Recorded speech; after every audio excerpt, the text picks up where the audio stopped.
things that has changed in me is that I have begun to fall in love with the universe. And it's hard to talk about that.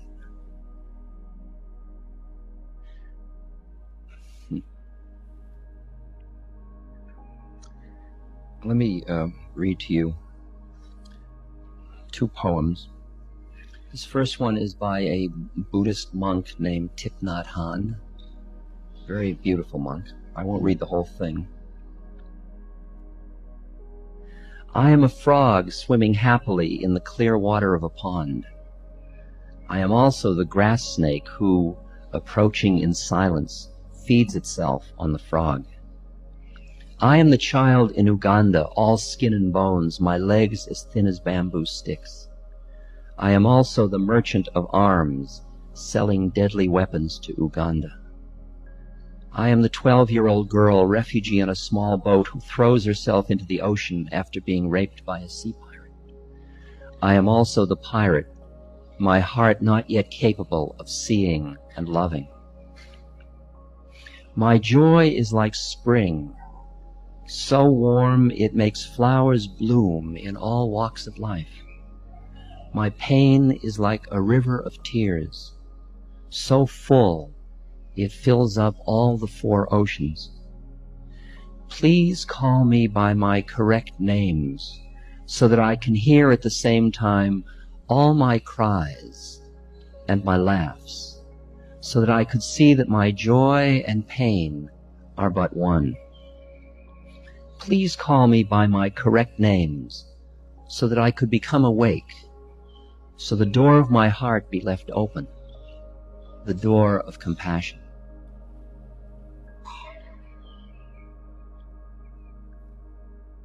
All my names. The quality of love has no boundaries. There's no other in love. There is us at one level, and at the deeper level there is only I. We are merged in love.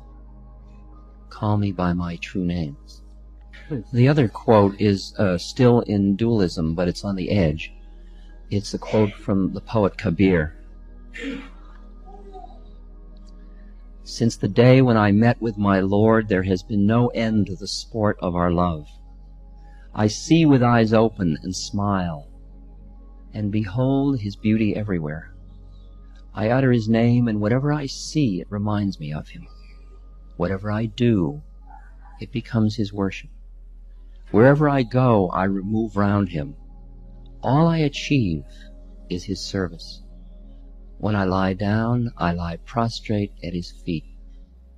Whether I rise or sit down, I can never forget him, for the rhythm of his music beats in my ears. Now, in the states of awareness, where you see there is one, there are no boundaries, there are no separatenesses. And then as that one starts to come into form as separate, you look at the separate forms it has taken with a quality of awe and wonder when you're looking from there. When you're looking from the point between what's called the form and the formless, right at the edge, and you look down at form, or out at form, or up at form, there's no direction. You look at form, you see the absolute awful beauty of form.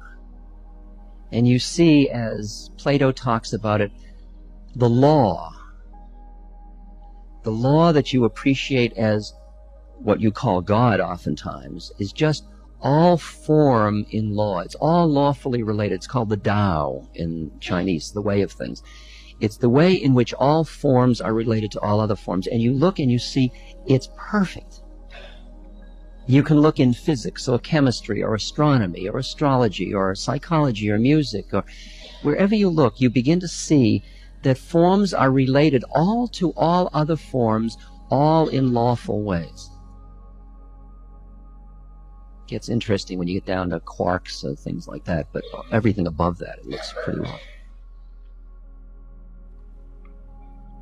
And there is an interesting term, when you look at the way in which those things are all lawfully related, you say, it's perfect.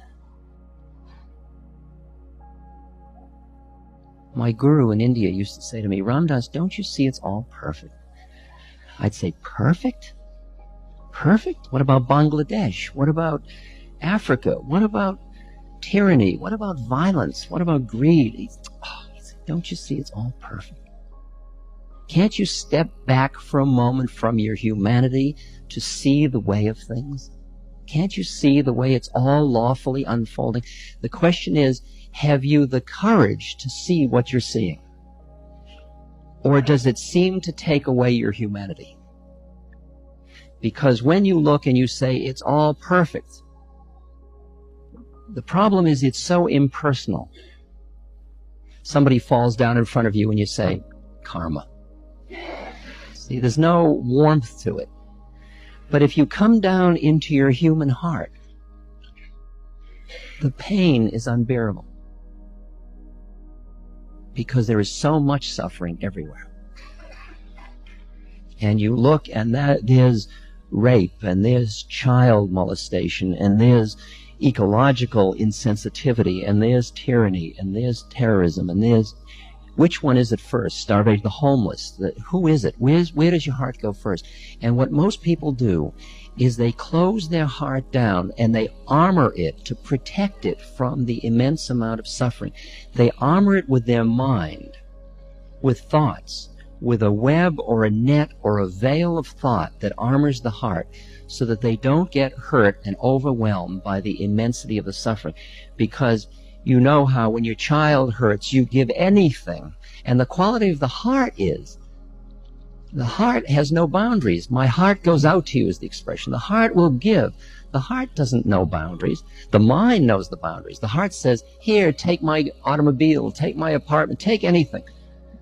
And the mind's saying, now wait a minute, be reasonable. And there is an interesting dialogue that goes on within us. And so this armoring protects not only our hearts from the amount of suffering outside, but it protects our separateness from our heart, which would give away our separateness. It would give away everything. Give away everything. And so the interesting question is, how do you keep your heart open in hell? And what does it mean to be in love with the world? And what does it mean in action? What do you do? The answer lies again in the statement, at least the answer that I have found thus far, that there's nowhere to stand. That if you stand only in your humanity, it's unbearable. If you stand in the area of perfection, it's impersonal. If you get them both going at once, it is the root of what I understand true compassion to be about. It is something where, unlike Job, which questions God at some point, you do what you do because your human heart hurts and you want to do what you can to relieve the suffering of the people you love. And at the same moment, there's not a flicker in you as to it is all as it must be. I work with AIDS patients now. I do a lot of work with AIDS patients. And a fellow calls me and he just found he has AIDS, and he was a law student and all of his plans have now gone awry and his whole life has changed and he's frightened, and my heart, my human heart, cries with him. And so he hears there's a fellow human heart that's empathizing with him. At the same moment, there's another part of me that's just looking at the universe as it is and saying, yes, and this too, and this too. He has a new curriculum now. This is heavy work for his soul. He's going to do new work in terms of awakening. Because when you look at individuals from the level of soul or awareness or spiritual entityness, You see the entire earth plane and all the personality and all the physical things and the death and sickness and illness and all of it.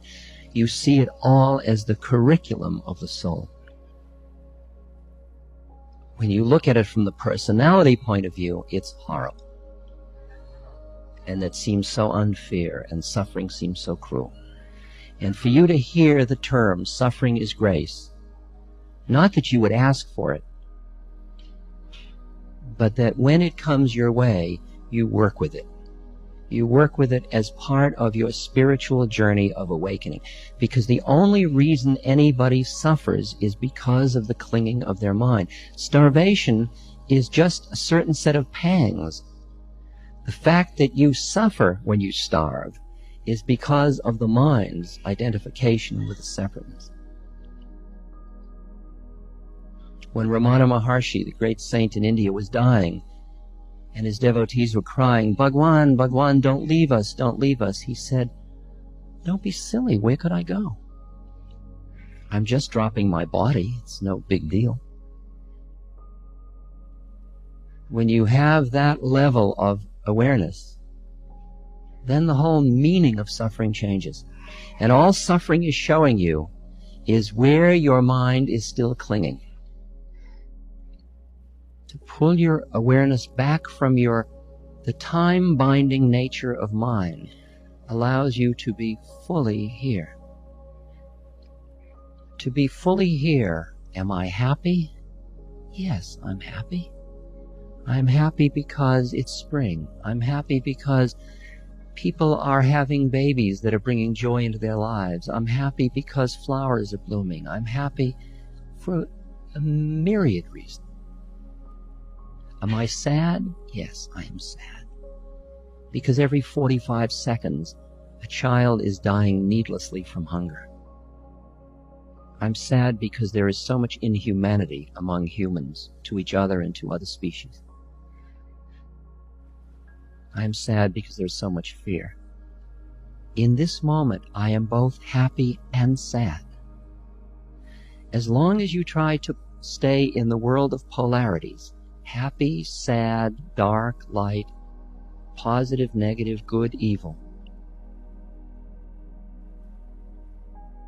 you cannot experience the richness of the moment. The richness of the moment is the one that lies just behind the two.